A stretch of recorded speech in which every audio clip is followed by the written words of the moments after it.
One, two, three.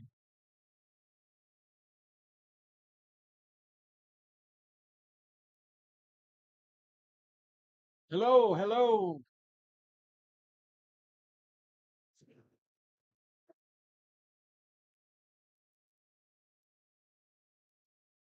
Mm. And you can? Okay.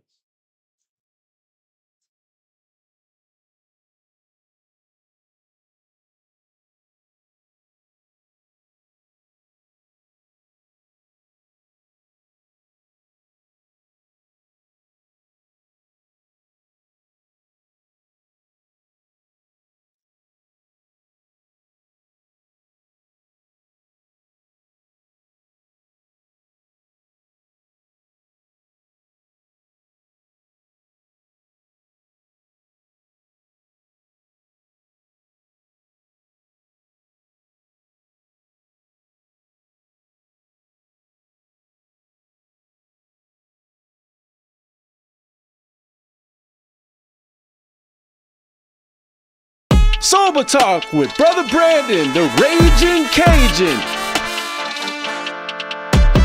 It's the weekend, baby.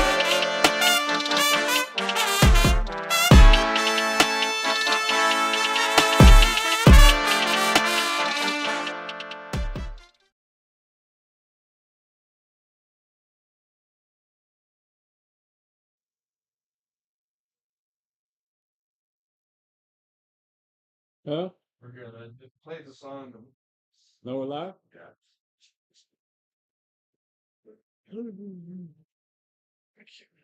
Welcome, welcome, everybody. Welcome back to another episode of Sober Talk with Brother Brandon, the Raging Cajun. It's the weekend, baby. Man, I hope everybody is having a beautiful day. We did get some warmer weather this week. It was a great week, but it's a great day to be alive, sober, and free. Free from the jail cell, free from the trap trailer, and free from addiction and alcoholism. But tonight's show is being sponsored by Tied for Second, Sober Living, and New Freedom Center. Beds are available. Just call 701 527 4000. Also, tonight's show is being sponsored by Prairie Recovery Center, the leading treatment center in Raleigh, North Dakota. If you're looking for a bed, call Prairie Recovery Center. Also, tonight's show is being sponsored by Serenity Bridge Sober Living right here in Bismarck, North Dakota. If you're looking for a bed, contact Serenity Bridge Sober Living. Also, tonight's show is being sponsored by Treasures of the Sea and Earth right here in Bismarck, North Dakota. Also, shout out to the House of Fade, where you can go get the best fade from the Puerto Rican barber. Also, tonight's show is being sponsored by the 5 Second Rule Bracelet by Miss Pam. If you're looking for a 5 Second Rule bracelet or any of their merch, go check them out in Kirkwood Mall. But yeah, it's a great day to be alive, man. I know spring is right around the corner. I don't start counting my eggs to after Easter. Don't let that go over your head. But I got a special guest in the house tonight. I got my man, Derek Daly. What's up, brother? What's up, man? Man, Derek, how is your day going? It's good. Well, if anybody don't know, Derek is he is our Sober Talks production guy. He's been with us for a while now, and we travel. I mean, he's been here every week with us, and he helps out a lot. And so I thought it would be great to interview Derek so we can see the man behind the lens. So, Derek, how long have you been sober and clean? 3 years, 8 months. Oh, Some days, I don't know. well, congratulations, my brother. 3 years and 8 months. And where are you from? I was born in Virginia Beach, Virginia. Raised up in Mandan mainly. Mandan, North Dakota. Mandan warrior. Yep. And how was it growing up in your household? Um, it was pretty rough. My mom was an alcoholic. I got her. I got a bunch of notes here, but Yeah. Well, I'm glad you brought notes. Mhm. I worked on my story and then I wanted to tell my story, and this is kind of be the first time I spoke at, what is that, PRC. Yeah. That was the first time I kind How of how did that feel? was kind of nervous, but Yeah. A lot of people when they first start speaking, they get a little they get the first time jitterbugs. The new kid at the school jitterbugs. But did you have any brothers or sisters growing up? yeah, I had a older brother and a younger sister. Okay. Shout out to Leon Flying Hawk down in the Yankston Sioux Reservation. He's watching. We love you, brother. I don't Um, know if I'm in frame. how old were you when you first tried? Go like this.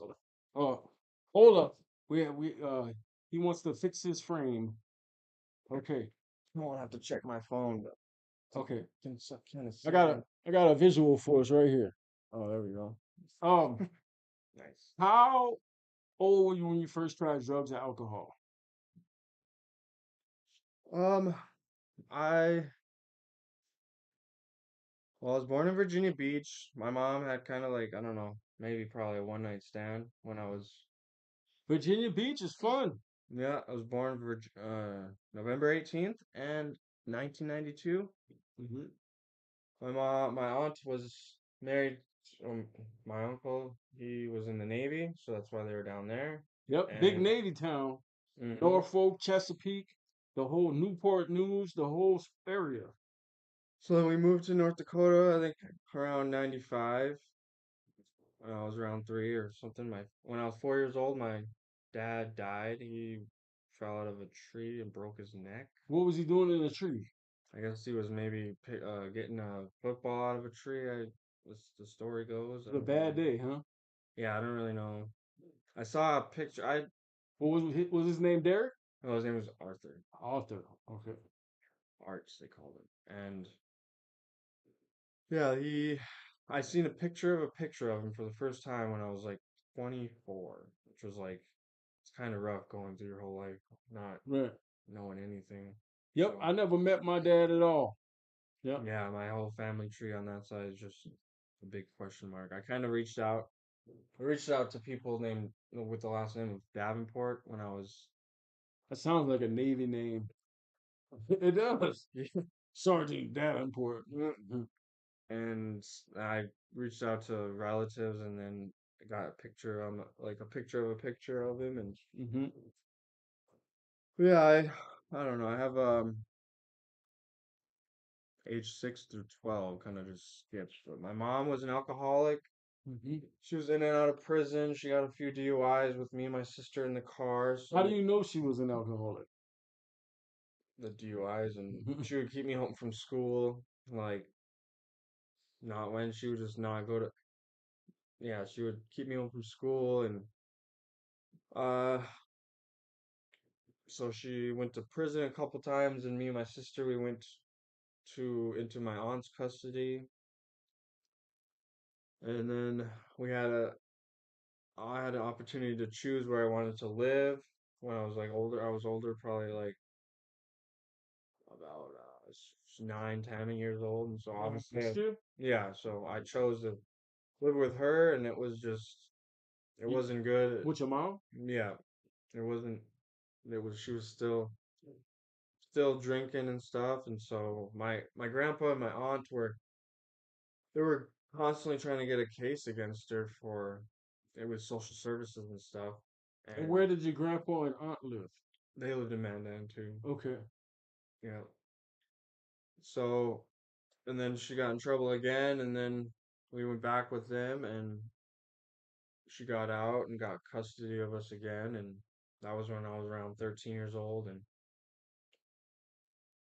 uh, yeah, I was in middle school was pretty rough for me.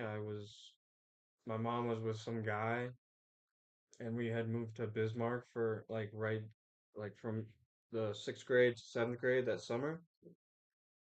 And we spent the summer in Bismarck mainly down by Hillside Park, and we started school in Bismarck, and then Bismarck or Mandan had started school like a week earlier than Bismarck. Hmm. So I think we were only in Bismarck schools for like a week, And then something like we went home and all of our stuff was on the porch. And How did that make you feel? I don't really, I was just like, I don't know. I don't really, I don't really think about my feelings back then. Right. I was just trying to look out for my sister mainly. Like, And she's younger than you? yeah, she's 5 years younger than me, and my brother's 10 years older than me. He turned 18 He and got out of there, He huh? left Minneapolis. He's lived there ever since. And so we went back to Mandan. My mom still had that apartment. which We were in the process of kind of moving stuff over, and then we didn't have power, so we had our. I think we had the fridge was plugged into an extension cord in the hallway. I Mhm. remember that. And then we got it, she got it all back on and all that. And we went back into Mandan schools. And I don't know how it was for my sister, but for me, it was everybody had already like kind of clicked up after 2 weeks, you know? And so I just felt like an outcast like right away. And my mom was at that point, she was using meth. And so she was doing all types of crazy, like just tweaker activity, you know, clean. She was a clean freak, so she's cleaning all the time. And I wasn't getting much good sleep because I was really addicted to video games. I was always playing video games just as an escape, really.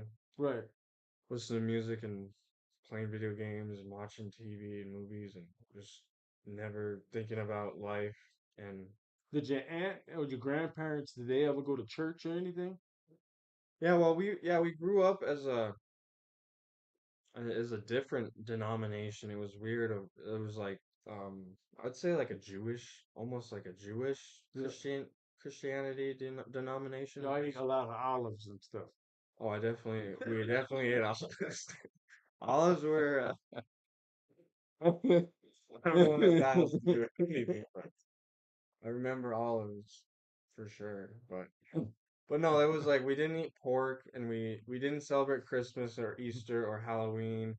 I think we celebrated Thanksgiving and 4th of July, but we celebrated different holidays like the Feast of Tabernacles and the Feast of Trumpets and the Day of Atonement and the Last Great Day. I don't know if you ever heard of those things, but A lot of pita bread.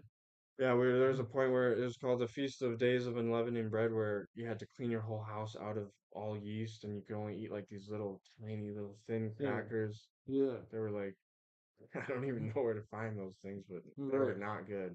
They were imported. They were They gross. were They were definitely like they were definitely imported. yeastless crackers, yeah. And so and that was a whole thing. That was like we were sitting in the corner building puzzles when they were doing like the Christmas play and stuff. So it was just weird. It was a weird upbringing, honestly. Like it was just, I always felt like an outcast my whole life, you know, like just with that alone, you know, Right. like it was like, oh, like is everybody wrong or are we right or are we wrong? You know, like Right. it was one of the There's some two. And different stuff going on. yeah, it was like you guys are all like pagans because you're celebrating Christmas and Santa Claus isn't real and blah blah blah. So how long was it before you tried drugs and alcohol? I was probably, I would say, like 13, 14, I smoked weed for like the first time. But in seventh grade, like I skipped a lot of school. Like in seventh grade, I skipped probably, what was like, I Go don't know. play video games? Oh, I got made fun of a lot, so I hated school and I slept a lot in class. So ended up failing seventh grade, and so that it was even worse. That added to the hating school because everybody knew I failed. All the seventh graders that went to eighth grade knew I failed, and all the all the sixth graders that came to seventh grade, they knew I failed. So the whole middle school knew me and my buddy ended up failing school. So that was bad, and then I almost failed again, but I went to summer school. Hmm. I went to eighth grade, and I almost failed eighth grade, and I went to summer school, got to ninth grade. But let's say, what was it 2008? No, 2006. I was 14. I was still in the military. Yeah, I I was stealing shits or stealing stuff so much Like from where? from everywhere. Everything, like if there's something I wanted that I could get with like I was thinking of a loophole some way. Like I was just stealing sodas and candy a lot. Like I Like had, from stores? oh yeah, from stores and from gas stations, from everywhere I went. I was just loading my pockets Sticky up. fingers, huh? Yeah, I was like, if I can't buy it or my mom won't buy it for me, I'm gonna get it somehow, and I did. It was like I wasn't stealing crazy. Like it was, yeah, it was bad. And so I had got some charges and a lot of citations for skipping school and everything like that. And so in 2006, I ended up like it was so bad at home. Like my sister was crazy. Like she didn't know how to deal with everything that was going on at home. So she was just acting out, and I had to watch her all the time because my mom was gone like all the time, like a week at a time. She'd be gone. Like we had food in the fridge, like probably not healthiest food, obviously, because it was I ended up getting really bad acne, like really bad, like cystic acne that was just I had to change my pillowcase every day. It was just bloody and pussy, and it was just and so that just How do added you to get that? it was I think it was thinking about it now, it was probably a diet thing, and it was genetics too All the play a role. candy and soda? Oh yeah, it was. I'm sure that didn't help. Mhm. I don't. I thinking back about it, I I can't even think of like decent meal. My mom made hot dish sometimes, but like we never sat down at the table and ate food or like had like a veggie or any. It wasn't. I don't remember like I don't really remember like having a healthy diet when I was a teenager, when I was a kid like that. Like with my aunt, it was a whole different thing. Like it was Right. super strict and everything like that. Except Like for those olives all the olive. and the pita bread. There you go. But but yeah, and then so I end up my neighbor, I actually friends with her now. My neighbor, I ended up like breaking into her house and stealing movies and a camera and a computer. I was going in and out of my window and into her like one of her bedroom windows. Like we were in the basement of an apartment building, and I was just went in and out maybe 3, 4 times. And the neighbor saw me, called the cops, and then I that was my first time going to a YCC, and I was there for like a week.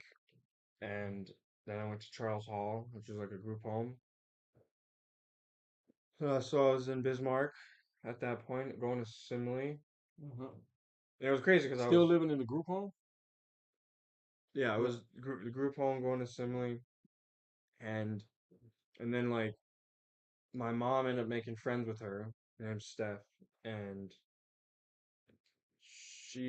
she was actually in Charles Hall as well. And so she ended up dropping the charges and stuff. And so then I ended up going back. I was there for like maybe, I want to say 5 months or something like that. Hmm. I went back, and my mom just, they were saying like, oh, she's gonna do this and change and blah, blah, blah. And I went back there and nothing changed. It was the same thing. So I pretty much kept on doing the same thing, skipping school, blah, blah, blah.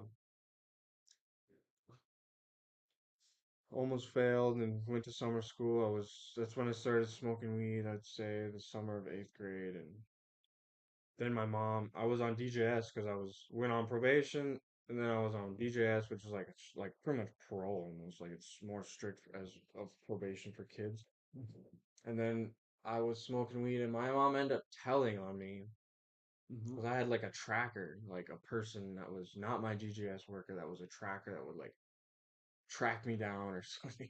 Right. And she ended up telling on me that I was smoking weed, and I was just so mad at her that, she's telling on me when she's like doing meth. And I was just like, and I so badly did not want to tell on her because, like, part of the reason, I'd say 20% of the reason why I stole from my neighbor was to just get out of there without having to snitch on my mom. And Hmm.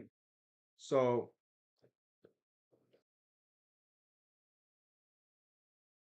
I was talking to a friend of mine, Caitlin, and she was like, you and Nicole deserve better and blah, blah, blah. And so then Nicole's the sister? yeah, my sister's Nicole, and so we had like an in-home, the village in-home therapy person, and Hmm. so I ended up just finally telling her what was going on with the meth and stuff. So I went and I had found a bag of needles in my mom's room, and I showed the lady, and then the lady told me to put the needles way on up on top of the entertainment center, and my what I wanted to happen was that me and my sister wouldn't get separated, and then my mom wouldn't get in trouble. Mm-hmm. And that ended up the next day I was at school, and they raided the house and found those needles, and I guess that was it. I don't really know. My mom said like, "Oh yeah, I cleaned everything out of the house except those because you put them up there or whatever, you know." So it's like I was gonna stop, or like Mm-hmm. I wasn't gonna do anything more, and then you did that or blah blah blah, like, which is, I don't know if it's true, like that sounds like a very convenient thing that would happen, that, oh, it's like there was like, I don't really even know, I was, how old was I was 16 at that time, or 15, and, or no, I was 16, 15, yeah, I was turning 16. I turned 16 in the group home, and I turned 14 in the group home. Okay. So, yeah, and that was, my sister was mad at me because we got separated again because I went to the group home instead of, because I had all these charges for stealing from the pawn shop. I stole cameras and all this stuff, and so that I felt like betrayed because my end of the deal was like, I wanted my sister and I to stay together, and that didn't happen. How many felonies you got? I have 3 felonies. 3 felonies. Okay. So, anyways, I got ended up doing like pills at Charles Hall the second time I went there. I started doing like Mucinex and like all that, like just Mucinex really, Just taking and over the counter drug. Dramamine. Yeah, Yeah. we would go to Walmart on trips, and then we would sneak off and, oh, I gotta go to the bathroom, and go to the aisle and steal pills and smuggle them back, and everyone would be all messed up on pills there. It was bad, and then so I ended up getting kicked out of there. Then I went to Home on the Range in 2009. For 16 months I was there. How was that? That was probably, maybe, saved my life. I don't know. Like, because I was completely cut off from, being able to do anything. Like, it's out on a ranch, and it was different though. It was different being there, like how the whole system was worked there. Like, Mm-hmm. like the Home on the Range kids and the town kids that are in Beach, North Dakota, they're like separated. Like, there's a in there's a in like a there's in town school, and then there's like a home arranged school, and so like people that are really bad, they're like start out there, and then they'll kind of transition to town. So regular school? And then once you're in town, there's like a special room for the ranch kids Mm. that they have to like slowly be able to work out of this room, where you can go into the real classroom with the real people. And so, and then it was really strict there. You couldn't even like say any sort of substitution words like the frick. You couldn't say that, or you Yep. get 2 days of out of school suspension. And yeah, and So it was getting you right. yeah, I ended up. I did pretty good there. I ended up being the ranch hand of the year, I think. The ranch hand of the year. Yep. So they had animals. Yeah, they had cows. They had like cattle there, and they had, I don't know who it was, but they had some sort of rancher that would donate, like artificially inseminate each one of their heifers every year. Yeah. So they would always have cows, and then it would be sold and Right. to make income and stuff like that. Well, that's cool. And so I was given the opportunity to go to a foster home, but in my head, I knew that my mom was like working and like paying child support for my sister. Mm-hmm. I don't think she was paying support for me. Maybe she was. I don't know, because I was a ward of the state. But in my head, I'm thinking, okay, I'm gonna help out my mom to make it so she can not have to pay any child support. So Right. instead of going to a foster home, I went and stayed with my family. My great aunt living in Lincoln. So I was in Lincoln. after I got out of there, and I was slowly trying to get my sister out into Lincoln too, so then my mom would have, because my mom was at work, or my sister was at a foster home, and so by the time, like I was in, uh, I think I was a junior in high school, but I was like supposed to be a senior. I was a junior, supposed to be a senior, and I was in sophomore classes because I had not good grades, and so Hmm. I tried out for the basketball team because I had gotten really good at basketball at home on the range because there was like nothing to do besides work on the farm, and you do or you have like a rec time every day. And so 16 months of rec, you either start lifting weights, which I didn't, which I wish I did, but I played basketball, and so I thought I was good enough to make a team, any team, like the sophomore team or the JV, which I was a junior, and they didn't even let me make the sophomore team just because I don't know, it's politics, I guess. There's all these kids that are. Anyways, after they offered me a videographer opportunity, which I thought was insulting, I guess. Which You didn't do it? no, I was like, no, I don't want to do it. Which who knows what would be my life if I would have done that. Like Right. But you're here now. yeah, and so then I dropped out of high school because I was talking to my. Was I still in DJS then? Yeah, I was still in DJS that whole entire time I was at home on the range. So I was on DJS for I don't know 4 years. And I dropped out of high school and went to Job Corps to get my GED It might not. in Minot. And that's when I started. I was I don't know started smoking weed there a little bit, and I got caught. Went to went to I don't know. I got caught stealing from the mall, stealing a hat and a lanyard. Um, which was really stupid. And so I was on like a contract. I was doing what's it called, the carpentry trade, and I was still smoking weed. Like, and I ended up getting caught with the weed, and I went to jail in Minot, and I was 18 at the time. And then I went to my mom. Went on a bus and went to Bismarck, and So you never graduated. no, I You don't never think got your GED.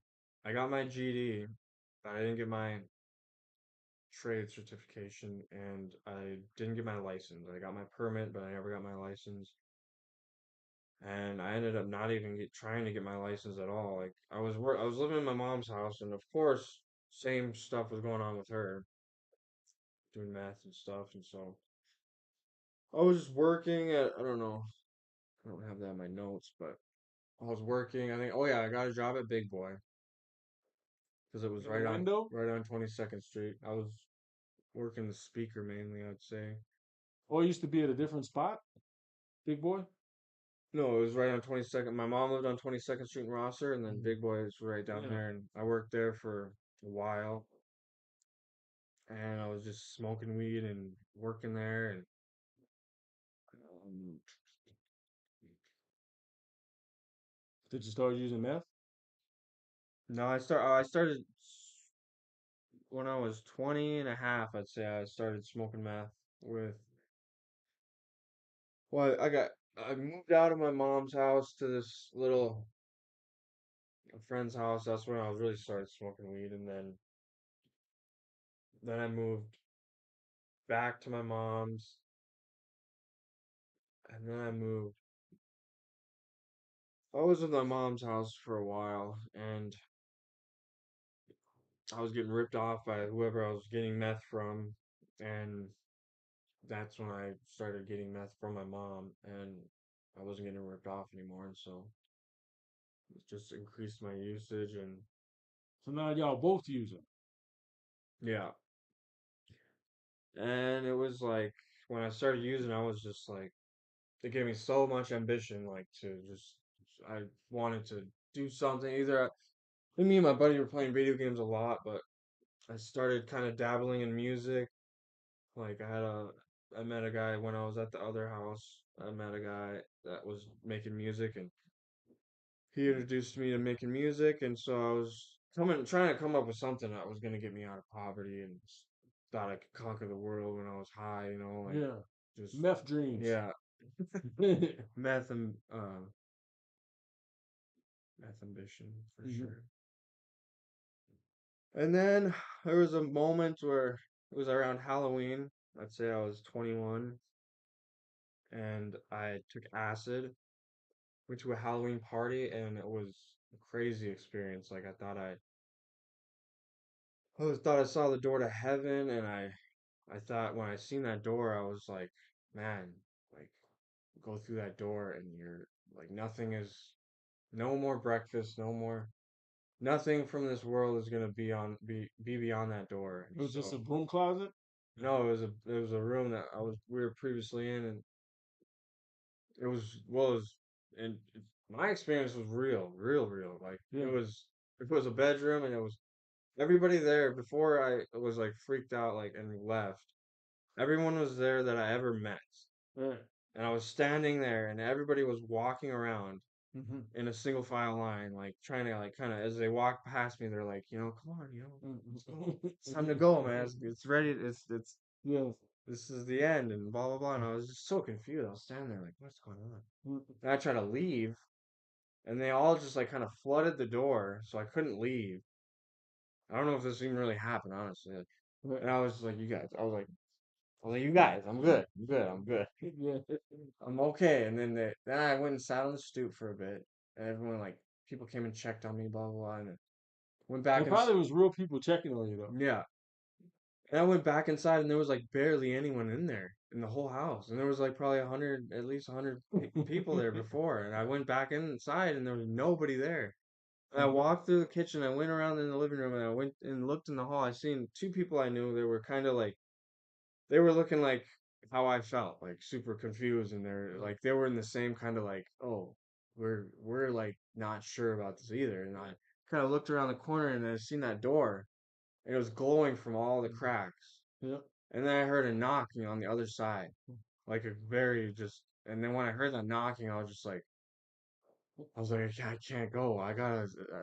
I left. I left. I walked home from like 7th Street right by AMB, that house that's right there. Mm-hmm.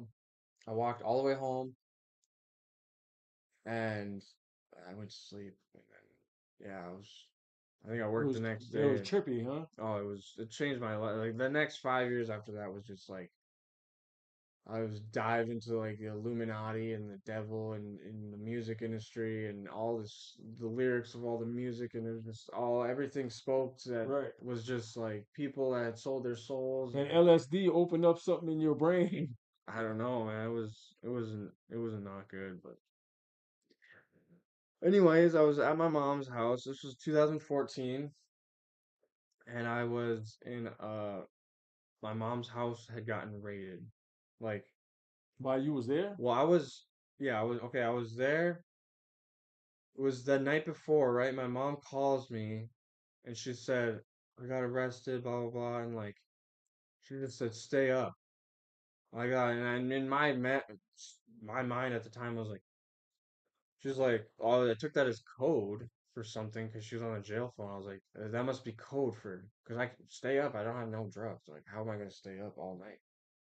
So I took that as code as like something bad was gonna happen the next day. Right. And so I was like, I had been stealing from my mom a lot, like just to get high every day. Like I was like just determined to break in my mom's bedroom and find something and get high. And it was like at the point, I was at that point where it wasn't really fun anymore. It was just because I was like smoking weed. I was like, I'm gonna smoke this weed. I'm gonna go to bed. I'm not gonna do dope anymore. Like I did that probably 600 times. It was just every day. It was just constant like a struggle. Like I wanted to be sober, and I just once I woke up, I just was like, ugh, just dead, feeling just so like unambitious. Like the ambition was just completely drained out of my soul, and so I was just determined to find something in my mom's room because I knew she always had something, and so it was just a constant like 2 year. It was like I don't know, yeah, it was like a 2-year deal of just me stealing from her all the time, and You would always find it? always find something, a stem or something to get me feeling normal or whatever. Like, and after that, she pretty much had it. Or like I remember specifically, I before I went into her bedroom because I was so used to stealing. I was like, okay, Mom, I'm saving your ass right now. Like whatever I'm gonna find in here, I'm gonna get it all clean. I was searching and searching and searching forever, and like the last place I looked was like in a little gray container that you put like cassette tapes in. Yeah. It was empty. And I would never thought like all of her hiding spots, she never put stuff in there. Uh-huh. And that was like the last place I looked. It was an 8 ball of meth in there. I was like, what the fuck? Or what the heck? And then so at that point it was morning time. Well, I got high obviously, because and it was morning time and her friends were coming to grab everything, all the paraphernalia, all the whatever, and I didn't let them take that because I knew if they took that and she wasn't going to get it back. But little did I know it wasn't even hers. It was the person that she was with Hmm. had planted it, apparent allegedly. I don't know. Who knows what's true and what's not. But she had gotten arrested with this person, and in my head I was like, okay, she was with this person. They pulled out of here, got arrested, and that chick's got warrants and she's on the run and they're together. So in there, like, not only was it like stay up was the code, but I was thinking, okay, they find her and her together, they're gonna come here because this chick's like wanted for Yeah. drugs. So they came there? Yeah, they ended up coming there. Okay, they were supposed to take me with them, my mom's friends or whatever, because I didn't want to be there because I had a bad feeling the cops were gonna come, and so I gave them the safe, whatever, and then all the paraphernalia, and then I kept that 8 ball on me. And then when they were taking all that stuff out, it was like 4 feet of snow outside, and so when I went out there, I looked all around, there was no one there. So I was like, they left me here, like what the heck? So I was okay. Then I was like, wow. So I was in my room getting high, and then all of a sudden, boom, boom, boom, like Burley County Sheriff's Department, we have a search warrant. I was like, oh god. As I was standing up, I had shorts underneath my pants, and I think I had something else in there, weed, and I was desperately trying to get that 8 ball of meth in my pocket, in my pants, and I couldn't get it in there, and so I just ended up putting it in my regular pocket. And I was like.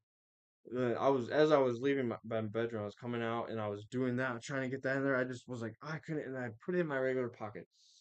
And then, but I was like, "I'm coming," or and then by that door, they hit that door down. The door flew open, and I just instantly hit the ground. I hit the ground so fast, my hat fell off my head, and I just put my hands behind my back because I'm not, like it was. I've never been in a raid. That was my first raid. I've been in four, and I'll get to those. But so and they were searching me, right? Like the cop, he had like black gloves, like latex gloves on, and I had other things in my pocket or something, and like I think it was a straight talk card and a phone and some paper, maybe a couple papers or something like that. And the only thing I can think of in my mind that happened is either God like disappeared it from my pocket and then reappeared it in my pocket after they left, Yeah. or it was like probably more logically like the cop had taken all that stuff out of my pocket and then the meth was like right up on top, And he didn't find it. and so it touched the back of his hand and he didn't feel it. And then it was and I was like in my head I'm thinking, "Oh man, I'm gonna say this is my mom's meth." Like I was in my like I don't think I've ever said that out loud, Uh, but I was like, I'm not taking the rap for this 8 ball meth. Like right. hell no. We're right by Saxvik, like Mhm. a block away from.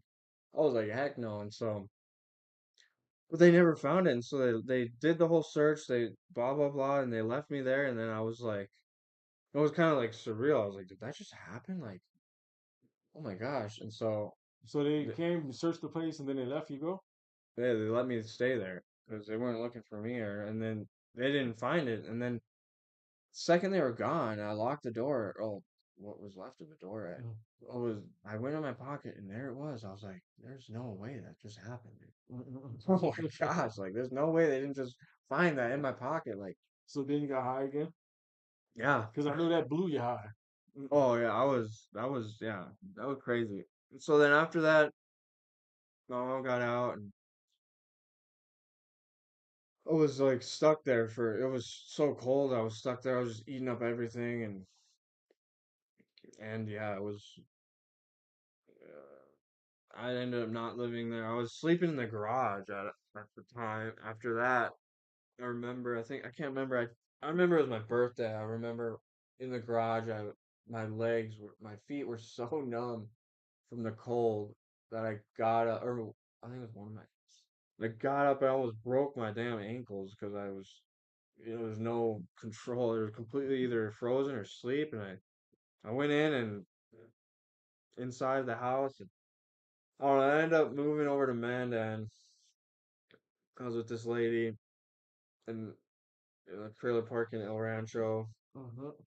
and Great place to stay sober. yeah, she was messing around with Mexicans and ended up that place ended up getting raided by like the ATF, the FBI, and they found like a pound and a half of meth there.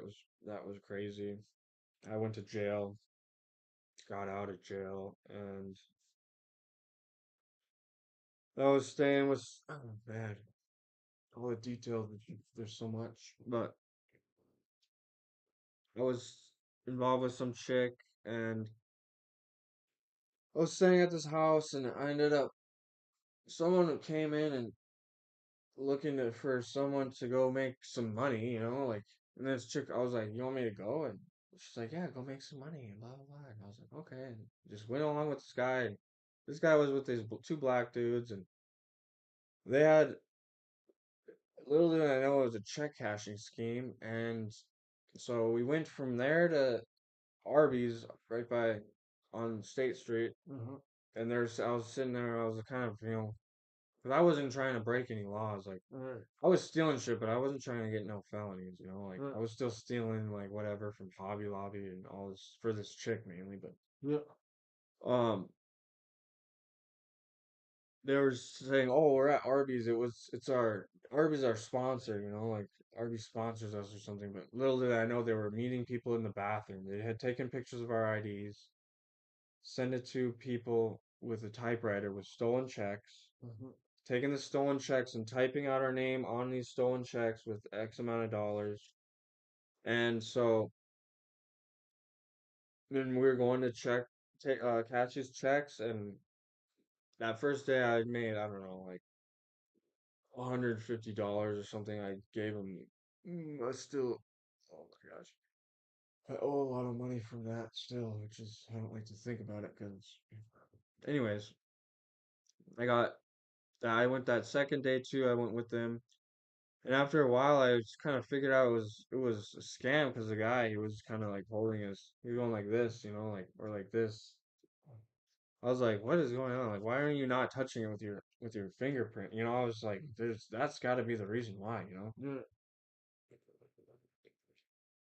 And so, and then, oh man, we were down my buddy's house and then we did gut bomb meth and I was so high. It was crazy. And we were walking. They had detectives outside of because the other guy that was with the first day, he had told where I was or What where to outside? find me. He got caught and he told them where to find me.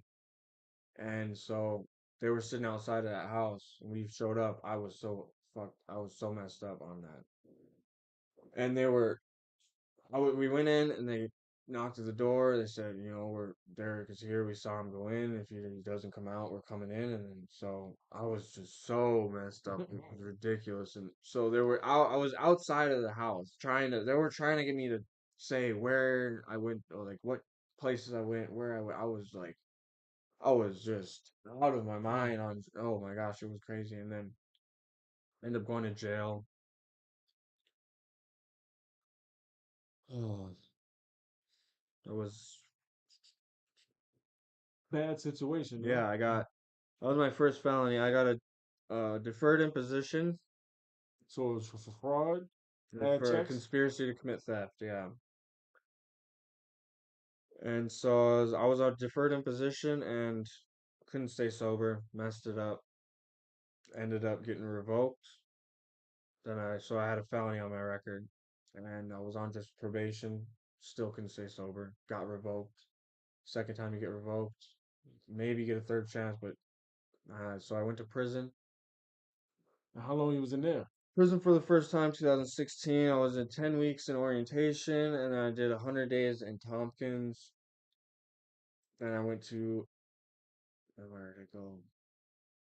I went to, I had a warrant for something. I paroled to my warrant to the new jail.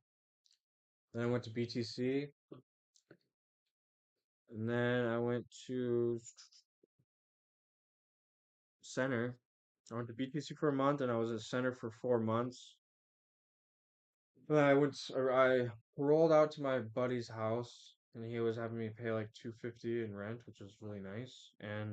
But I was roofing for some guy that was like still I was roofing at with Center at when I was at Center, Uh-huh. and he had relapsed, and so I had relapsed, and then Crazy how that happens, huh? yeah, and then I had more warrants, and I was on the run. And I was at staying at this house, staying at this house over on Rosser, and it was a bunch of people, 4 people on parole, I think it was. And I was just being pretty much guard dog, and I was making sure people weren't, just locking the door, getting high, blah blah blah, just doing dishes or whatever. Just I don't know. It was yeah, it was giving some value to people so I could stay there, and Right. that place ended up getting raided. And I had meth in my sock, and they didn't find that because it was deep down in there. So the second time you got searched on the raid and you didn't find it. Yeah, and because I had seen them, I had, so I thought it was the guy that was staying at the house because he wasn't in the house. He had went out, and then all of a sudden there was banging on the door, and I was like, "Oh shoot! I locked him. I locked him out Mm-hmm. because I had just locked the door." And so I was like, "Oh snap!" Then I heard banging on the door and they didn't say nothing. And so I was like, oh. And then it was like pushing, like really hard pushing on the door. I was like, what's going on? Then I unlocked it. And then they were like, then they hollered that, parole and probation, we have a search warrant. And then I was like, oh my God, it's just unlocked. And then they opened the door and then I shut the door and then I ran up the stairs and was like, I was like, oh my gosh, like I knew I had paraphernalia on me. I put it in my waistband and then I put that drugs in my sock and then shut that door and I laid in the bed I tried to act like I was sleeping and they pulled us out of there. And then yeah, we left there, went to Mandan and I got someone they pretty much stole my stuff I had on me. It was cool and whatever. And then I met my ex or no, wait. Yeah, I didn't have any charges at that point. I was off paper. Wait, 2018. Yeah. And then you got some more charges. Yeah. What do you think was the darkest point up until you getting sober this time? So the darkest point was right around where we're at in the story. Like I was sleeping in the stairwell at the Ramkota. There was times where I was homeless in the winter with no phone. 'Cause people steal your phone. Right. And then at that point, what do? Like you gotta go somewhere and use someone's phone or ugh, that was horrible. And I met my ex and I was like watching her youngest daughter for her for a while and while she was working.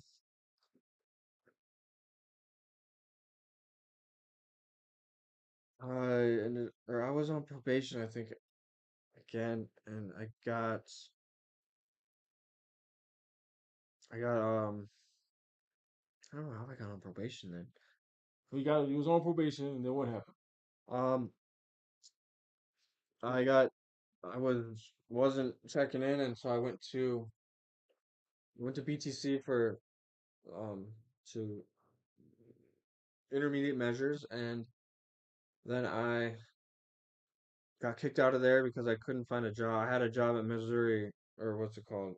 Mackenzie River, that little place up there for like a day. Uh-huh. And I ended up getting fired right away because something about a scheduling issue. You went to F5?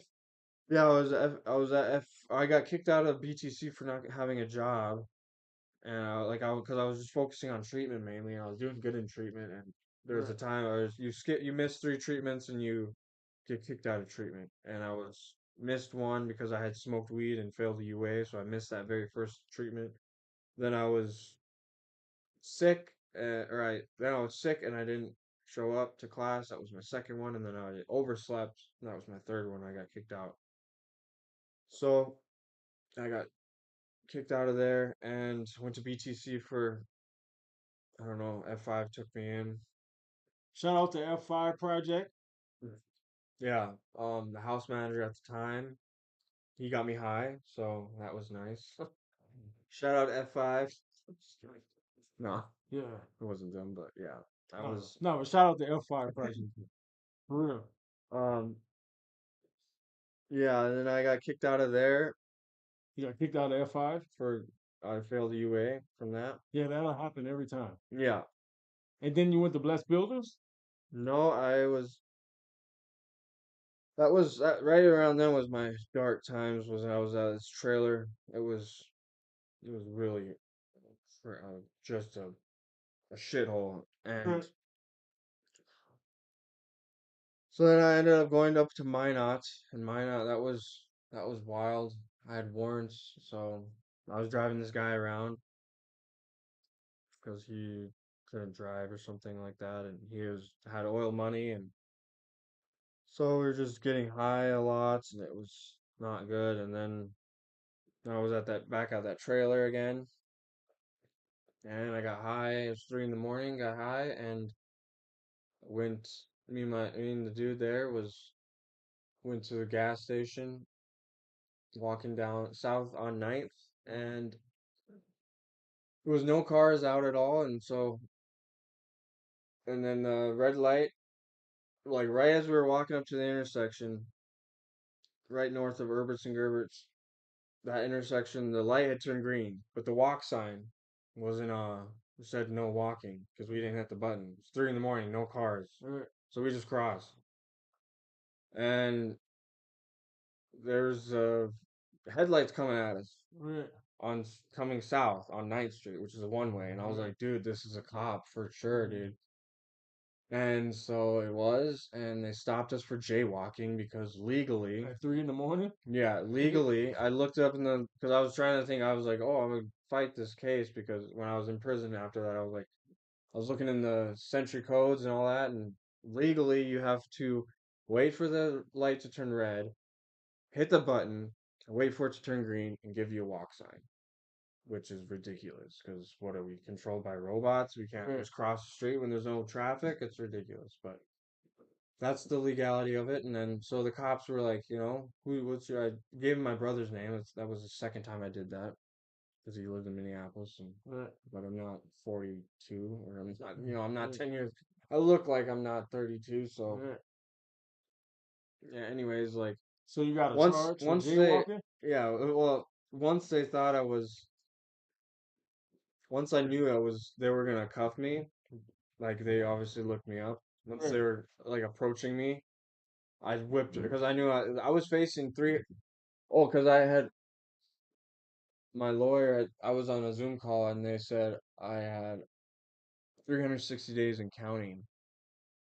So that's why I was on the run. I was like, I'm not doing that. No, Right. I'm good. So I just was That's a like, long time in counting, yeah, walking in a circle. yeah. And so that's why I was on the run there. And so I ran. I didn't want to go to the 360 days in county, so I ran right. I turned around and ran, and the cops were instantly right on me. There's a foot pursuit, and then I was running zigzags because kind of zigzags because I thought they were gonna taser me, which I heard a pop noise, so I was like, okay, and then they were right on me. The dude, Mark Musha, shout out Mark Musha. He's a DA agent, I think now. Okay. Yeah, so I ran into the grass right there down the road, and because I knew they're gonna get me, there's no way I was gonna outrun them. So I ran into the grass. I didn't want them to tackle me on the concrete. They tackled me before we even hit the ground. Mark just boom punched me right in the face, broke my nose, and blacked my eye out. And I was thinking, this was 2021, June 3rd, 2021. Okay, so after COVID. Was my sobriety day, and then it was So on after. your sobriety day, you got your nose broke. Yeah, that was he punched the addiction right out of me. But yeah, I was thinking, George Floyd, all that stuff. I'm like, you just made a mistake, man. Blah blah blah. Like, there's no reason to punch me like that. And I was thinking, like George Floyd got, So I was like thinking had some sort of a case, which no, I did not. So I was in jail for a time and got my warrants. Or it turns out I wasn't gonna sit in 360 days in county because I was on probation for Morton County and Burleigh County. I think that was it. Okay. And so they ran a concurrent. I had 18 months in Morton, or 360 days in county in Mandan, and then 18 months in Burleigh. So I didn't sit 360 days in jail, thank God. And how did you end up at Blessed Builders? Well, I went to prison, and at that point, I'm just like, I'm so done with this. Like, I'm absolutely done with this life. I'm not doing this ever again. I'm sorry. I really dug deep into the Bible while I was in prison. I read the Bible a lot, and I got out. I went to center, and I did the treatment there. I was working and paying all my rent and all that, which never really did that. And the other times I was in the halfway house. And then I know Shane from when he was good friends with the lady I had robbed, Steph. They were friends back when I did that. And so that's when I met him. And then, so I knew I had stayed at his house when him and Crystal had all those people there. Homeless people staying at the I house? stayed there for like a night, I think. And I just was like, it was just like, I didn't feel, because I wasn't ready to get sober and I wasn't going to do anything in this house. So Right. went back at it out in the streets and stuff. And so I contacted him and I got into Blessed Builders. I was there for 11 months. And 11 months. yep, I was working at Heartview for about a year. What And were you doing at Heartview? I was just a tech. Okay. Did you like it? Yeah, I did. It was a little overwhelming sometimes because, I had to be an authority figure to people that were the same as me. Mm-hmm. And so there was times that were, I got really into politics, and so there was times where things got brought up and I was told I wasn't supposed to talk about politics. Anyways, yeah, so, but something ended up happening there and I got fired there, which kind of like really broke my heart because it was like a really proud achievement of mine that, you know, coming from drug addict to working at Heartview. Well, how is your life now? My life is great now. I Tell us about it. got my own place when after 11 months. Like my buddy Lane, shout out to Shout out to Serenity Bridge Sober Living. Lane Joes. His girlfriend's brother owns the place I'm at, and I was supposed to go to the other side because it's a duplex. So I was supposed to go to the other side with one of the guys that was me and CJ Hansen. Shout out to CJ, both of the CJs. Mm, We were roommates for a while, and then me and I think it was Josh. I think it was me and Josh were supposed to go over to the other side, and then Josh and Marcus were roommates, and so they kind of like, I don't know, like I kind of felt betrayed at the time because I was like, I was supposed to go there and blah blah blah, and then I was trying to find a place. I could not find a place to save my life, and like places wouldn't want Right. me because of my record, my credit, and this and that, and So now you got your own place. my own place, and because the other side is actually not as nice. Like it's getting remodeled now, but after like the other side that I got into is way nice because because my buddy Lane's girlfriend's brother, his name is Lane as well. That's where Lane and his wife were living, and so it was remodeled and everything. The kitchen, you've been there. It's Right. nice. And so, You um, got your own place. my own You got place. your own car. Yeah, no, it's all paid off. It's not the best, but Right. soon to But you be. got a car. Yep, gets me You got a around. license. Yep, I got my license when I was at Bless Builders for the first time in my whole life. You got any open charges? No charges. No charges? No No, probation? piss and clean. He and clean? How about your career? What you got going on with your career right now? Well, after I got fired from Heartview, I was like, man, I was sad about it, real sad about it. And so right away I started working with this guy doing water wells, and it was really like, I don't know, $1,400 a month. It wasn't good. So then they were just verbally it was, I didn't like working with them. Like, I kind of learned they were smart and stuff like that, but I just didn't like working with them after 4 months of just constant like blah blah blah whatever. And so I went to I got a job at Candlewood Sweets? Candlewood Suites, and then, or no, I wanted to wanted to step away from Heartview, and so because I wanted to get a construction job, because I was like, man, this job is turning me into a pussy or whatever. Right. So I wanted to and I got in trouble for saying that because I said that to like residents, and Right. they told him Taylor. Shout out Taylor Isaacson. He was Right. my case manager at Center, and then he was one of the directors at 101. But So now you're in the union?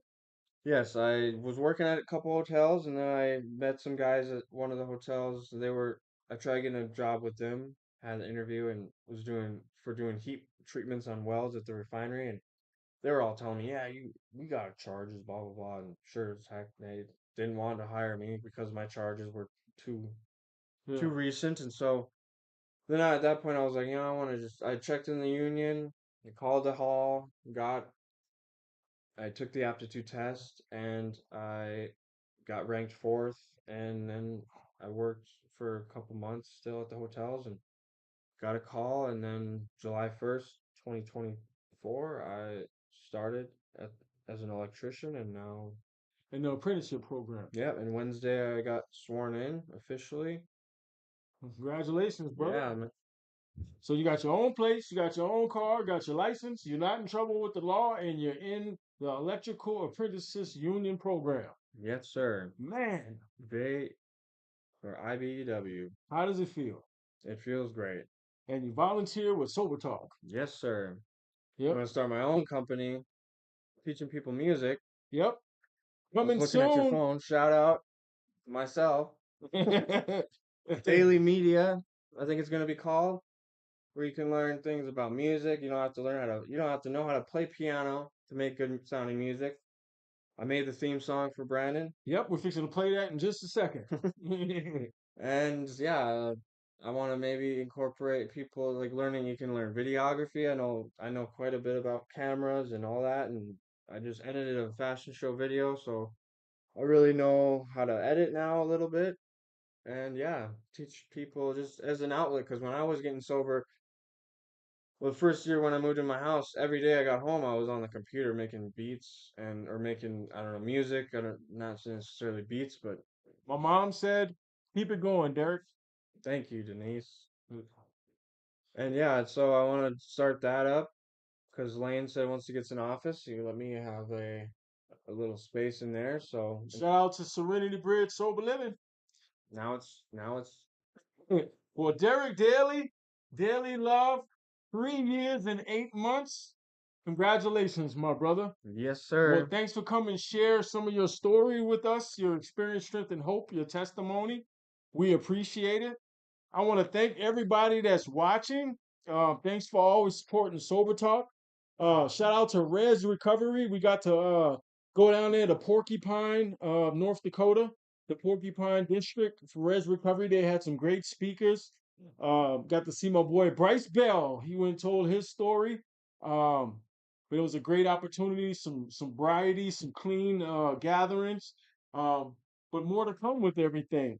But shout out to Tied for Second, Sober Living, New Freedom Center. Beds are available. Just call 701-527-4000. Also, shout out to Serenity Bridge, Sober Living. Prairie Recovery Center, the House of Fade, and Treasures of the Sea and Earth. But I hope everybody has a great, safe weekend. And if you can't stay sober, catch your Uber. And in the words of my great grand sponsor, Jack Height, if nobody told you yet, we love you, baby.